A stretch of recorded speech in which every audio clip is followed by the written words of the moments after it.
Alright, what up guys, Morochi.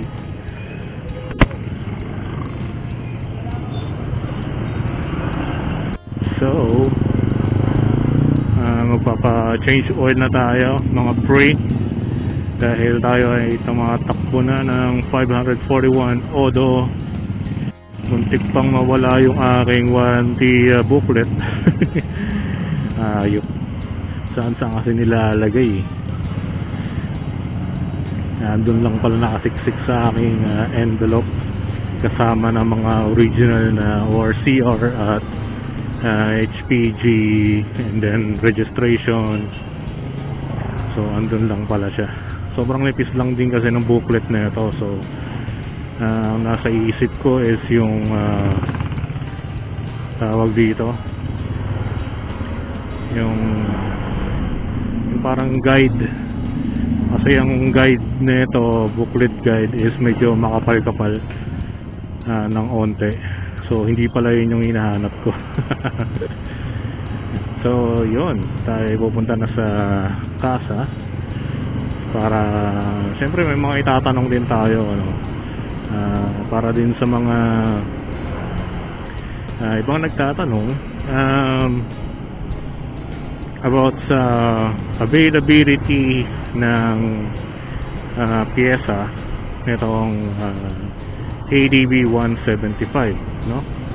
So dun din natin malalaman, dahil ako ay nagre-relay lang din sa group namin na may mga compatibility daw sa ibang brand, pero ako ay gusto kong malaman mismo doon sa kasa kung saan ano ang availability ng mga pyesa na ito, no?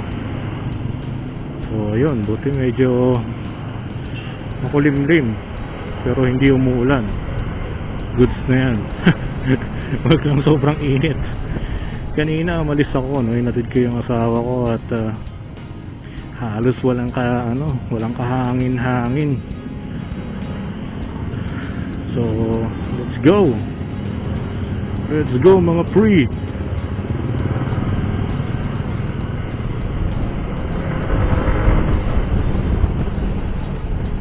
Wala naman na siguro akong nakalimutan na kailangan. So yun naman ang pinaka-importante is yung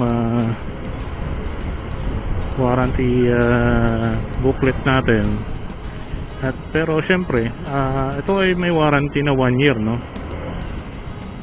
1 year ang warranty na ito. So pero kasama, pero may babayaran pa rin tayo, which is yung oil.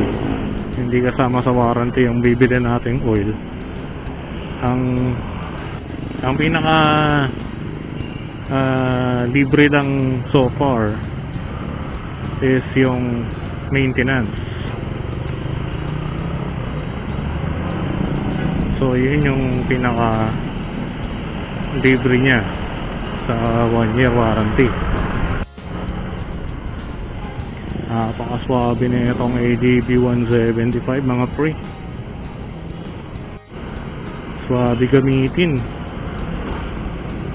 May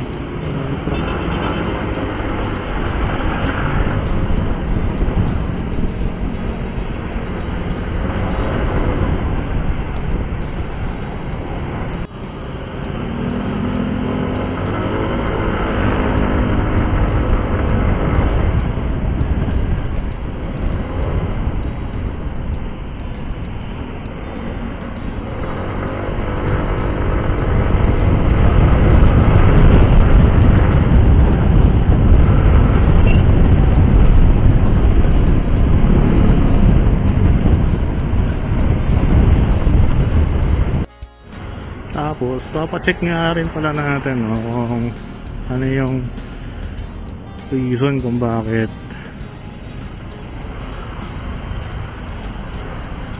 biglang namamatay minsan yung ibang ADB 175, lalo na kapag pababa.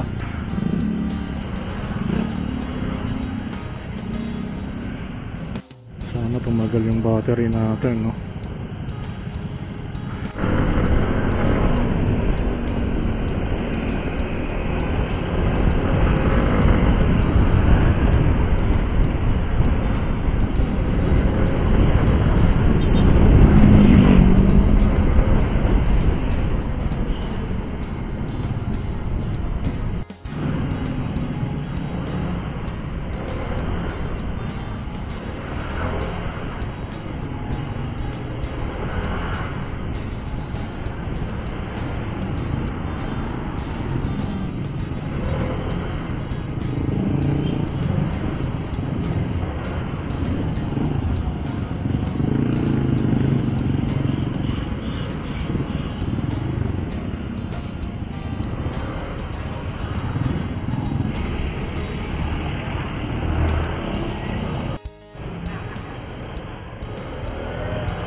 Ay, wala pa.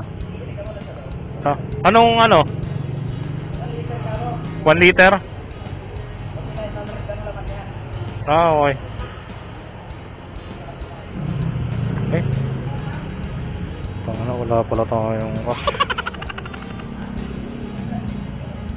So, withdraw muna tayo mga pre, no? Wala pala tayong cash. Sana open yung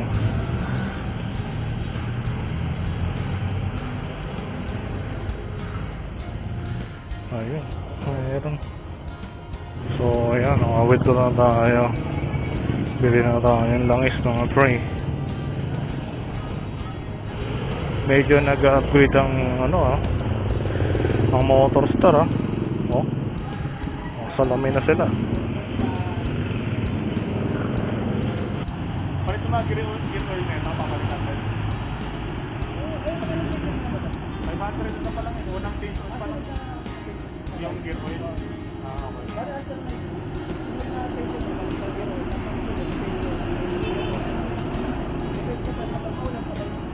Akala ko sinasabay niya yung gear oil sa kalawang palitan. Kasi mapinakas yan,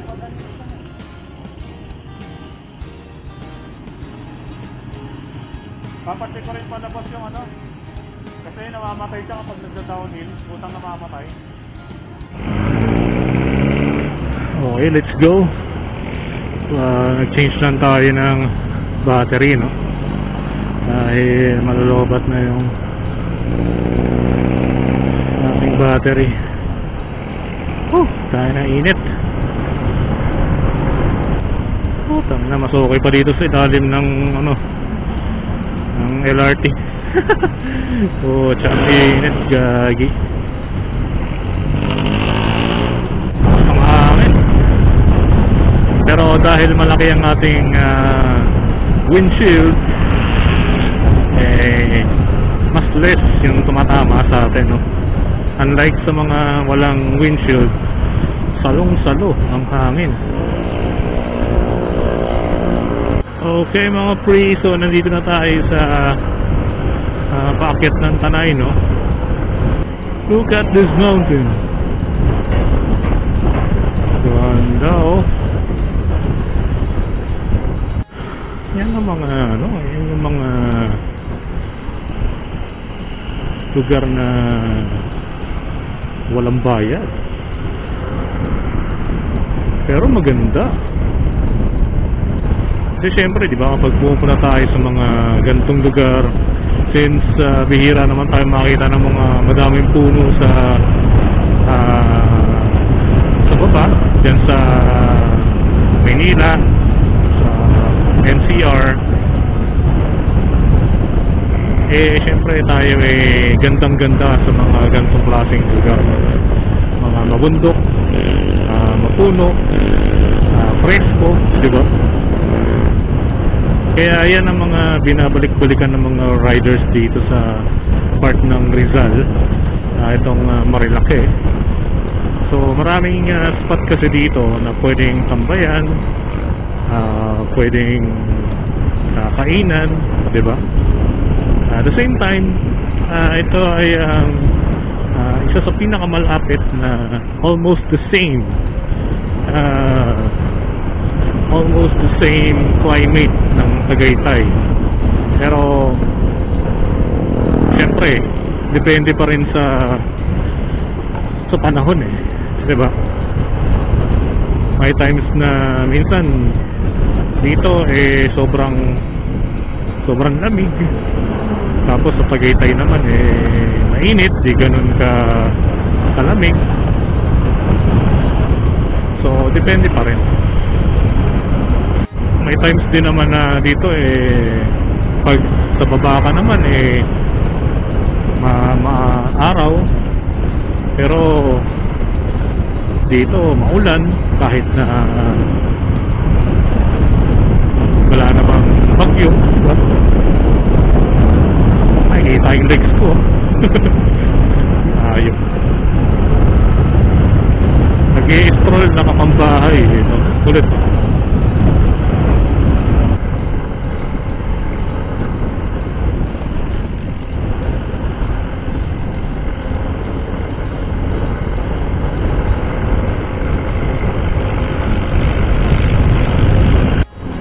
alam mo yung kahit na mainit, pagdating mo dito, kahit may araw, eh, yung hangin eh malamig.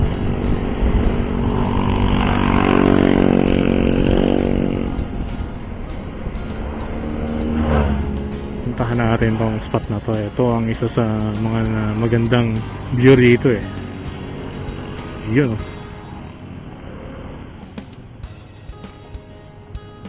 Look at that view.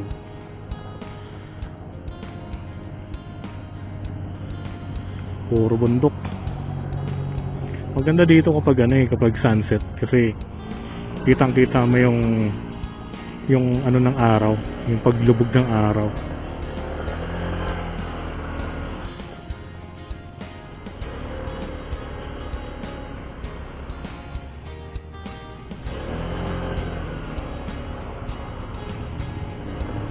Look at that. Diba? Libre lang yan, mga free. kung may motor ka, diba? Libre ang mamasyal. Let's go. Sarap ng hangin dito. Hindi siya, kahit maaraw siya, pero yung hangin malamig. Ayan oh. Grabe. Sarap tumambay dito, lalo na kapag may duyan ka. Tapos dito ka mag-siesta.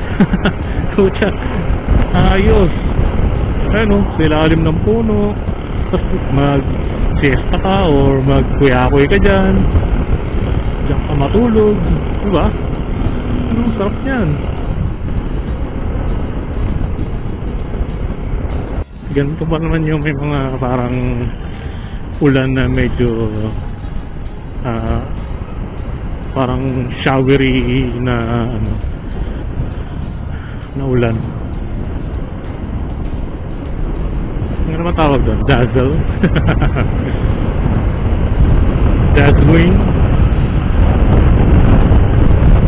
Open road. Ay, pabuto-buto na mga free. Buto-buto na nga ako eh. Oo nga, buto-buto na nga. Shell, buso-buso.